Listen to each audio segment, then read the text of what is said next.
Assalamualaikum warahmatullahi wabarakatuh. Perkenalkan, nama saya Safira Himaswiguna. Di sini saya akan menjelaskan mengenai desain penelitian.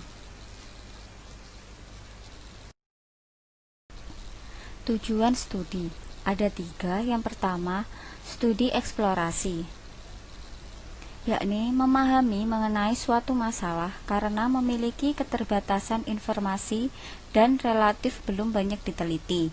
Yang kedua, studi deskriptif,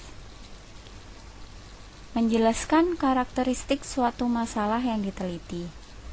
Ketiga, pengujian hipotesis, yaitu menguji hubungan antar variabel berdasarkan fakta empiris.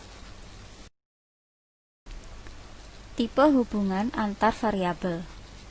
Tipe hubungan di sini ada 2. Yang pertama yaitu korelasional, merupakan asosiasi antara beberapa variabel independen dengan variabel dependennya. Yang kedua, sebab akibat, yaitu menjelaskan pengaruh variabel independen dan terhadap variabel dependennya. Lingkungan atau setting penelitian ada 3. Yang pertama, studi lapangan, menggunakan setting alamiah dengan keterlibatan peneliti yang minimal. Yang kedua, eksperimen lapangan, menggunakan setting alamiah namun ada keterlibatan peneliti yang melakukan manipulasi terhadap variabel tertentu.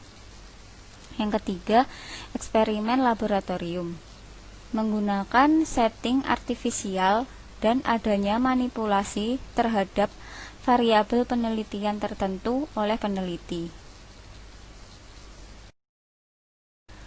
Selanjutnya, unit analisis merupakan tingkat agregasi data yang dianalisis, yaitu antara lain individual, kelompok, organisasional, perusahaan, industri, atau negara.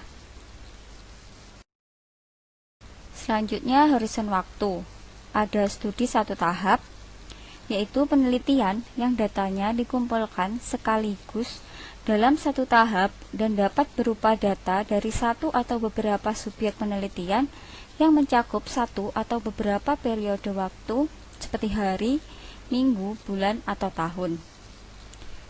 Selanjutnya, studi cross-sectional, yaitu studi 1 tahap untuk mengetahui hubungan komparatif beberapa subjek yang diteliti pada waktu tertentu.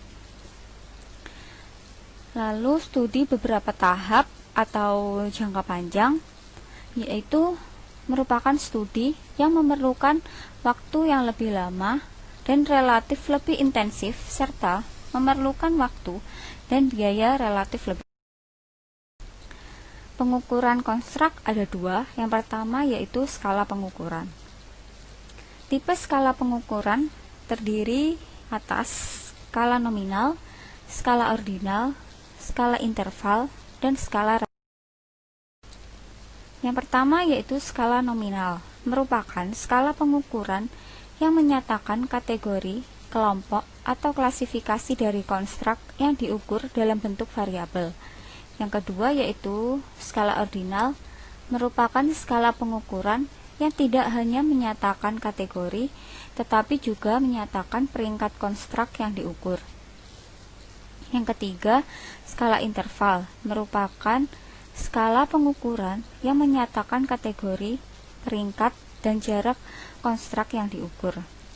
Yang terakhir, skala rasio, yakni merupakan skala pengukuran yang menunjukkan kategori, peringkat, jarak, dan perbandingan konstruk yang diukur. Yang kedua yaitu metode pengukuran sikap.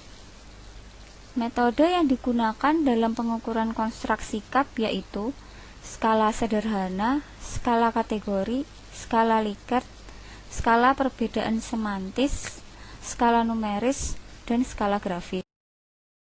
Yang pertama yaitu skala sederhana,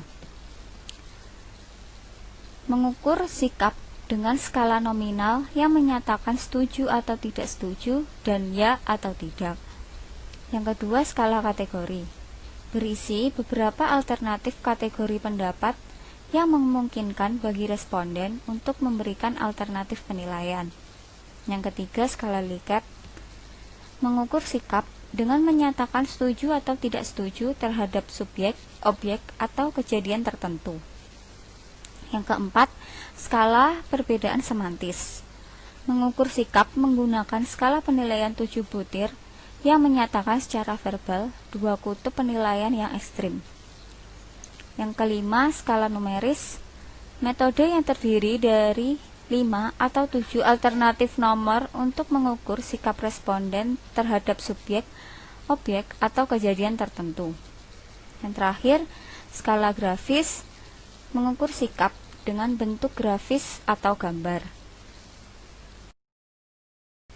Terima kasih, sekian presentasi dari saya. Jika ada kurang lebihnya mohon maaf. Wassalamualaikum warahmatullahi wabarakatuh.